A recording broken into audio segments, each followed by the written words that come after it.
Hi friends, how you guys doing? Since about this morning, I'm on a day off. Since this morning from like 9 o'clock, I've been trying to do this video. It is currently 11:30 and I can't do this video. I have been running into issues continuously. I am hoping to get this video out to you. I have been doing it over and over and over and over again. Literally, it is getting exhausting. So I'm hoping that this is my final try. If I can't bring it out, I'll just bring out whatever I have and then I'll just do the rest on a live stream.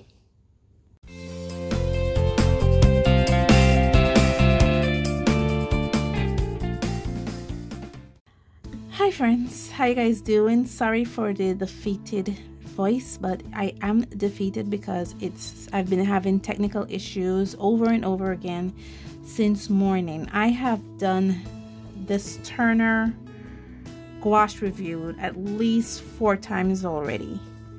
I'm hoping it comes out. I just want to get through it. I'm hoping it doesn't. Gosh, I really hope it comes out this time.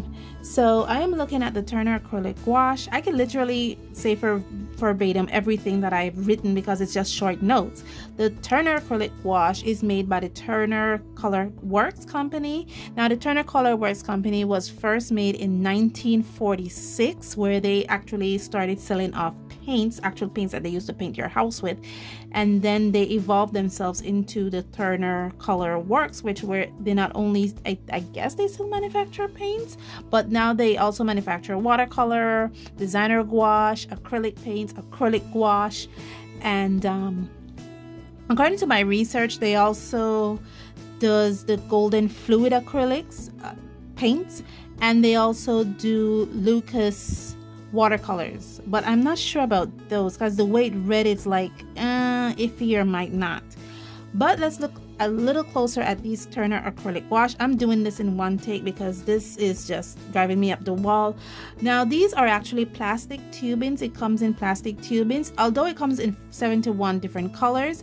I have here the 18 color sets. They're 25 ml tubes. Sorry if I'm going fast.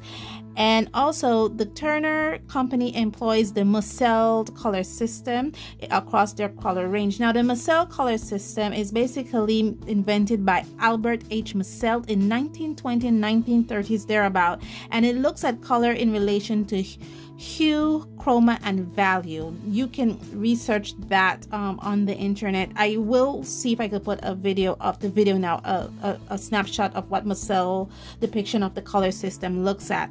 When I did email the Turner company, and an agent got back to me and told me, because one of the questions I asked them was about light fast testing, and they told me that they do weather testing and they also relate light fast testing to pigment. Okay, I know the Golden company does light fast testing, and I think the Kramer company does light fast testing as well.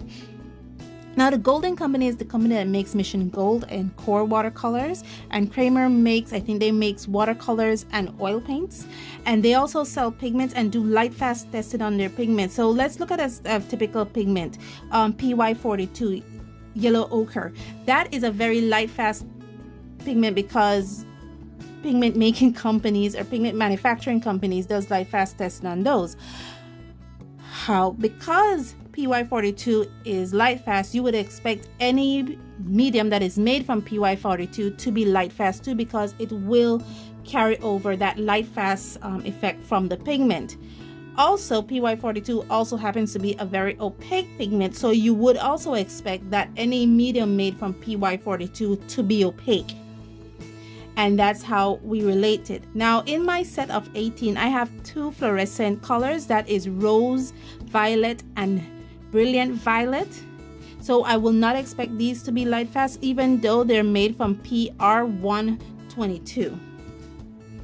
Okay, so the colors I have, I'm not stopping in this, so if this gets corrupted I just have to do the whole thing over, is permanent yellow, permanent lemon, permanent yellow deep, permanent orange, permanent scarlet, permanent red, rose violet, brilliant violet, Persian blue, sky blue, cobalt blue hue, turquoise blue, vermilion, permanent yellow mid, permanent yellow light, yellow ochre, I didn't say permanent, burnt sienna, jet black, and a white. And these are all the colors that I have in here. And so I will show, the only thing that didn't get corrupted, believe it or not, was my swatching piece, but half of that got corrupted. So I will demonstrate my swatching piece and then I'll come back to you with the recap.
Okay, so in recap this, what I've noticed is that the yellow, what I did was swatch wet swatch on top and the dry swatch from this. I should have said this in the beginning, that I put, I actually set some aside for drying. This was put in this tray about 2 months ago, so I had a really good time to dry it, and this is what I swatched also from dried paint.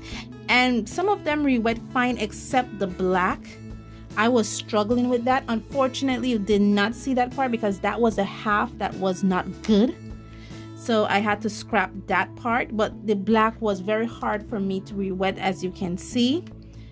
And like all other gouaches that I've swatched in the past from dried paint, they lose their opacity when swatched from dried. Unfortunately, I hope you can see this, the sky yellow and the turquoise both lose their vibrancy as well. And the other thing I should notice is, I hope you guys got to notice it, was the amount of binders that was in these tubing. I set this aside 2 months ago, so I would have removed some of that binder, but when I went back to do the wet swatch, there was still a lot of binders within the tubes. And for the turquoise, it's still a bit tacky. Are you seeing that? Yeah, it's still a bit tacky on it. And this is the dried swatch from dried swatches, so you would expect this to dry flat and opaque like the one from wet swatch, but it's not. It's very tacky, so I do have to spray some fixative on that. But as you can see, the colors are very bright. The wet swatch do dry very flat and matte, so I know I will have to use it from wet swatch, from the wet swatches, from tubing, sorry, use directly from tube if I want to maintain the opacity and the gracefulness of this gouache.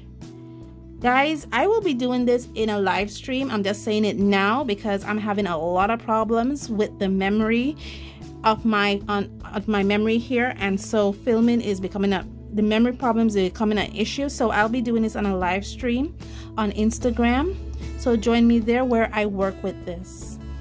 Thank you so much for joining me on this journey. I am so sorry for all the technical issues that I've been having trying to bring this paint to you. I think I need to rest a bit, probably rest my phone a bit, and then get back to you guys. Thank you so much for joining me on this journey, and as always, please stay safe, stay blessed, and I will see you in the next one, probably on the live stream. Bye.